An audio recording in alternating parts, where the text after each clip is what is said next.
Bem-vindos a mais uma aula de Sociologia. Hoje nós vamos falar sobre o módulo 7, o que é o indivíduo. Bom, primeiro para a gente descobrir o que é um indivíduo, a gente tem que ver como é um indivíduo no interior da sociedade.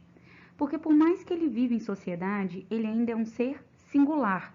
Mas apesar dele ser um ser singular, dele ser um ser único, ele só existe quando ele vive em um grupo. Ele só existe quando ele está dentro de um grupo. Só que na maioria das vezes, mesmo ele sendo um ser singular, ele se define pelo grupo em que ele vive. Ele se define pelo conjunto de pessoas com que ele se relaciona. Alguns pensadores, eles vão dar maior peso para a formação desse indivíduo como as instituições. E o que são essas instituições? Essas instituições são onde o indivíduo aprende. É onde essa instituição ela ensina valores, ela agrega valores para que esse indivíduo possa viver em sociedade, possa ter relações em sociedade. Alguns outros pensadores vão falar sobre a autonomia, a liberdade desse indivíduo, porque ao mesmo tempo, para outros pensadores, a autonomia é que vai fazer com que essas instituições sejam criadas pelo ser social. Para alguns pensadores, a sociedade ela exerce pressão em cima do indivíduo. E porque essas instituições, como a família, a igreja, a escola, elas exigem regras desses indivíduos. Então, ele vai ter duas opções no caso. Ou ele vai seguir essas regras e não vai expressar suas visões no mundo, ou o que lhe resta é romper e se anular socialmente com essas regras.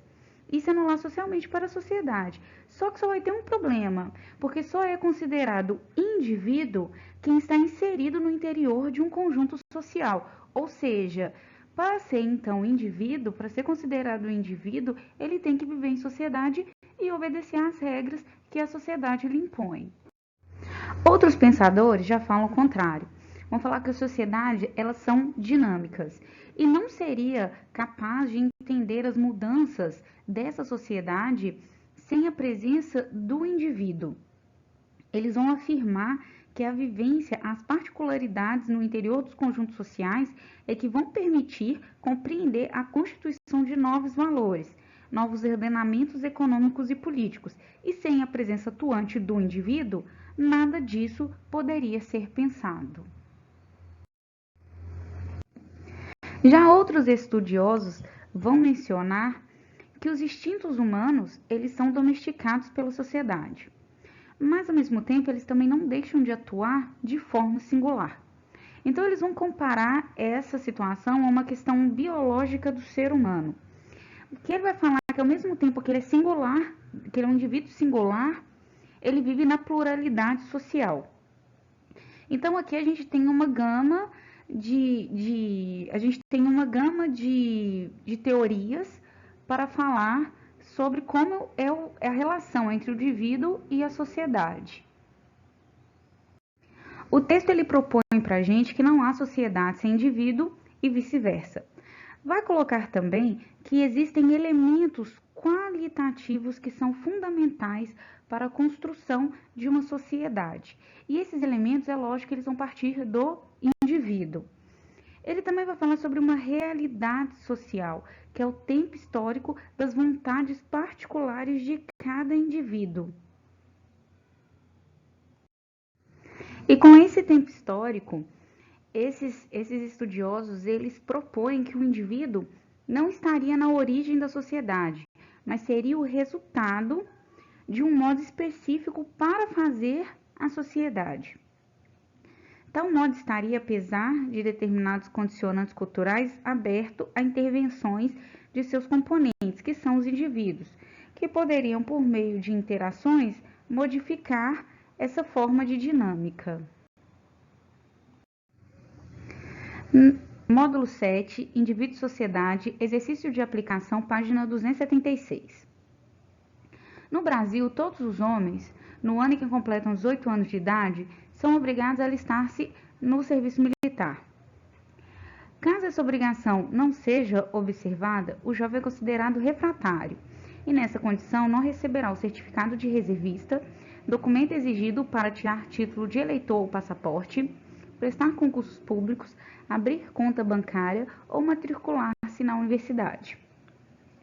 Os selecionados para o serviço militar obrigatório que não se apresentarem tornaram-se insubmissos, sujeitos às penalidades previstas pela Justiça Militar. Considerando o texto anterior, assinale o que for correto sobre o tema das instituições sociais. Número 1. O alistamento militar promove um tipo de coerção social que impõe aos jovens o ingresso no serviço militar. Tá certinho, pode marcar. Número 1. 2. Aqueles que desobedecerem à obrigatoriedade do serviço militar sofrem imposição de limites para o exercício de sua cidadania plena, como a que permite aos jovens participarem dos processos eleitorais. Tá certinho, pode marcar número 2 também. A condição de alistado, refratário ou insubmisso é uma escolha possível para todos os jovens que devem, ao completar 18 anos, alistar-se no serviço militar, revelando a dimensão individual e social de nossas escolhas diante as regras que são criadas pelas instituições. Está super certo, pode marcar também a número 4. As regras que criam a obrigatoriedade do serviço militar exemplificam que o Estado usa suas instituições para garantir que as vontades individuais sejam respeitadas. A número 8 está errada. No caso específico, o Estado usa suas instituições para impor suas regras. No caso aí foi a obrigatoriedade do alistamento militar aos indivíduos de uma sociedade. Número 16. Para os jovens brasileiros, a universalização da exigência de certificado de reservista condiciona, inclusive, a possibilidade de continuar os estudos na fase da vida em que o desejarem. Está super certa também, pode marcar o número 16. Marcamos a 1, a 2, a 4, a 16 e o número total dá 23. 2. Uma das questões centrais no pensamento sociológico, desde suas origens, tem sido a análise teórica das relações entre indivíduo e sociedade. Discorra sobre algumas possibilidades de interpretação sociológica das relações entre indivíduo e sociedade. Bom, as relações entre o indivíduo e a sociedade variam historicamente. Algumas interpretações sociológicas vão valorizar o poder que a sociedade exerce sobre o indivíduo, enquanto outras vão valorizar a capacidade do indivíduo em modificar a sociedade. Número 3. Leia os depoimentos a seguir. Sou um ser livre. Penso apenas com minhas ideias, da minha cabeça. Faço só o que desejo. Sou único, independente, autônomo. Não sigo o que me obrigam e pronto. Acredito que com a força dos meus pensamentos poderei realizar todos os meus sonhos. Os meus esforços e o meu esforço ajuda a sociedade a progredir. Você é uma jovem estudante trabalhadora em uma loja de shopping. Segundo texto. Sou um ser social. O que penso veio da minha família, dos meus amigos e parentes.